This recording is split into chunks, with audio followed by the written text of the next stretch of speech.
আসসালামু আলাইকুম। খামার করার পর থেকে গত ৭-৮ বছরে এমন পরিস্থিতিতে আমাদের কখনো পড়তে হয় নাই। গত ২ দিন আগে ঝড়ের কারণে যে পরিস্থিতিতে বর্তমানে আমরা আছি, মূলত আমাদের গরুর খাবার একেবারেই সংকট। এর কারণ হচ্ছে ঝড়ের কারণে গত ৩ দিন যাবৎ এলাকায় বিদ্যুৎ নাই। এই ৩ দিন এলাকায় বিদ্যুৎ না থাকার কারণে এলাকার কোনো অটো, ভ্যান কিচ্ছু চলে না। যেহেতু আমাদের এদিকের বেশিরভাগ যানবাহন হচ্ছে অটো চালিত বা ওই যে অটো রিক্সা সেগুলা মানে ব্যাটারি চালিত বিশেষ করে। তো এগুলার কারণে রাস্তাঘাট একেবারে ফাঁকা, যেহেতু বিদ্যুৎ নাই ওইগুলা চার্জ করতে পারে নাই। এ কারণে আমাদের গরুর খাবার আনতেও বিশেষ করে সমস্যা হচ্ছিল।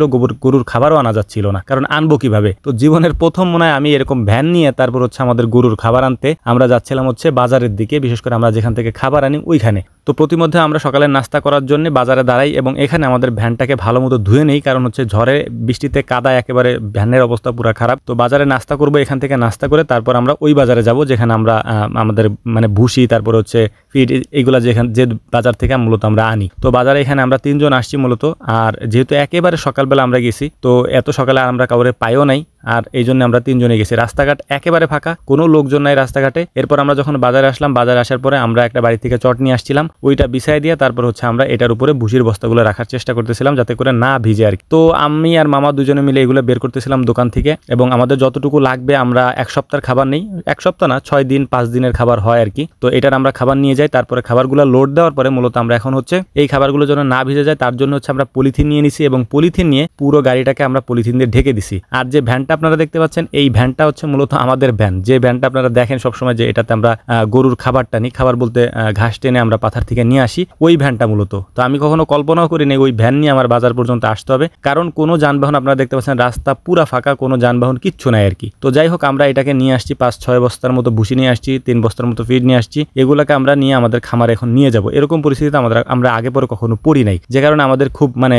এটা আমাদের কাছে খুবই অবাক লাগার মতো একটা বিষয়। আমরা প্রথম ২ দিন তো গরুরে খাবারই দিতে পারি নাই, কারণ ভুসি এবং শেষ হয়ে গেছিল, ফিডও শেষ হয়ে গেছিল, দানাদার খাবার পুরোটাই শেষ হয়ে গেছিল। আর দানাদার খাবার না দিতে পারলে গরুর দুধ অনেকটাই কমে যায় আর কি। তো যাই হোক, আমরা প্রথম দিন ঠিক পাইনি এটা, যেহেতু হুট করে হচ্ছে ঝড় এরকম চলে আসছে, এবং আমরা মনে করছিলাম যে হয়তো আনতে পারবো, যে এরকম পরিস্থিতি হবে না, কিন্তু এরকম যে হবে এটা কখনো ভাবিনি আমরা আর কি। তো যাই হোক, খামারে এটা নিয়ে আসার পরে আমরা খামার থেকে মানে ভ্যান থেকে নামানোর চেষ্টা করতেছিলাম আমি আর মামা, এবং সব বস্তাগুলোকে নামায় রাখছিলাম, কারণ খাবার যদি লোড দেওয়া থাকে, মজুত করা থাকে, তাইলে আলহামদুলিল্লাহ কোনো টেনশন থাকে না আর কি। তো এখন আমরা চলে যাব হচ্ছে আমাদের ঘাসের জমিতে, বিশেষ করে খাবারগুলো এখানে নামিয়ে রেখে, কারণ গতকালকে সজীব মামার আমি যে পরিমাণ ঘাস কাটছিলাম আমাদের জমি থেকে, ওই সব ঘাস তো আমরা আনতে পারিনি, রাত্রে আমরা রেখে গেছিলাম। তো রাত্রে আবার বৃষ্টি হয়েছে, বৃষ্টি হওয়ার পরে ওই ঘাসগুলো ওইখানেই ছিল এবং পানি হয়ে গেছে নিচ দিয়ে আর কি। তো সজীব মামা একাই আনতেছিল, তো আমি আবার তাকে একটু হেল্প করার জন্য আসছি এখানে ঘাসগুলো নেওয়ার জন্য।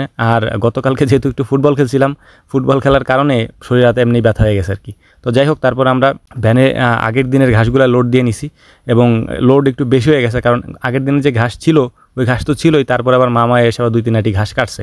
তো এত ঘাস আমরা নিতে পারবো কিনা জানি না, এই জন্য হচ্ছে আমরা ২ জন লোক দাঁড় করাইছি। রাকিবুল ছিল এখানে, আর আমার এক ভাইস্তে ছিল রবিন, ও ছিল। ২ জনের দাঁড় করায় তারপরে ওদেরকে বলছি যে আমাদের একটু ধাক্কায় উঠাই দিয়ে যাও আর কি, বিশেষ করে। তো খুব সুন্দর করে বেঁধে নিছি, কারণ এটা যে কোনো সময় উল্টে যেতে পারে, লোড বেশি হয়ে গেছে। তো ওরাও আমাদেরকে একটু হেল্প করে উঠাই দিল একেবারে ব্রিজ পর্যন্ত। এরপর আমরা এটাকে নিয়ে যাবো এখন আমাদের খামারের মধ্যে, এবং খামারে নিয়ে গতকালকে আপনারা দেখছেন যে ওই ভিডিওতে বিশেষ করে মানে ঘাসগুলো কাটার সময় আমাদের অনেক কষ্ট করতে হয়েছে, কারণ হচ্ছে এই জায়গাটা ছিল একেবারে ভেজা, মানে যে জায়গায় আমরা ঘাস কাটছি ওই জায়গা ভেজা ছিল, এবং ঘাসগুলোও ভেজা ছিল, যে কারণে পরের দিন আমরা বিশেষ করে এখান থেকে ব্লেড চেঞ্জ করে নিচ্ছি, মেশিনের ব্লেড চেঞ্জ করছি, এবং নতুন করে ধার দেওয়া হয়েছে ব্লেডে ধার দেওয়া, তারপর আমরা কাটার চেষ্টা করতেছিলাম।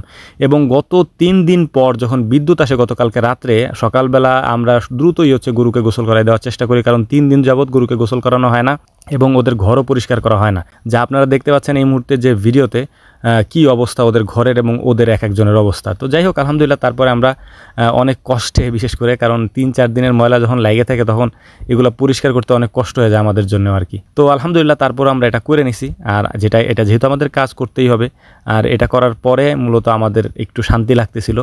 আমাদের এখানে যে ছাতাটা ছিল, এখানে ওই ছাতাটা কয়েকদিন যাবৎ বন্ধ রয়েছে এরকম, তো ওইটারেও খুলে দেবো আজকে।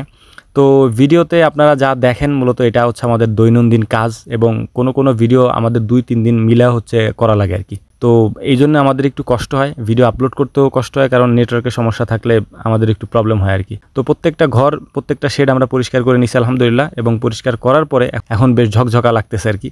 কারণ এরকম পরিষ্কারই থাকে সবসময়, যদি এরকম না থাকে তখনই খারাপ লাগে আর কি, দেখলে মানে কাজ করতে মন চায় না, একটা অনীহা চলে আসে আর কি।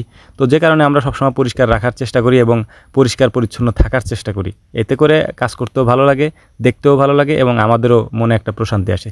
তো যাই হোক, আমাদের জন্য দোয়া করবেন, বিশেষ করে আল্লাহ তাআলা যেন আমাদের ব্যবসায় বরকত দান করেন এবং বারাকা দান করেন। আমিও আপনাদের জন্য দোয়া করব। আসসালামু আলাইকুম ওয়া রাহমাতুল্লাহি তাআলা ওয়া বারাকাতুহু।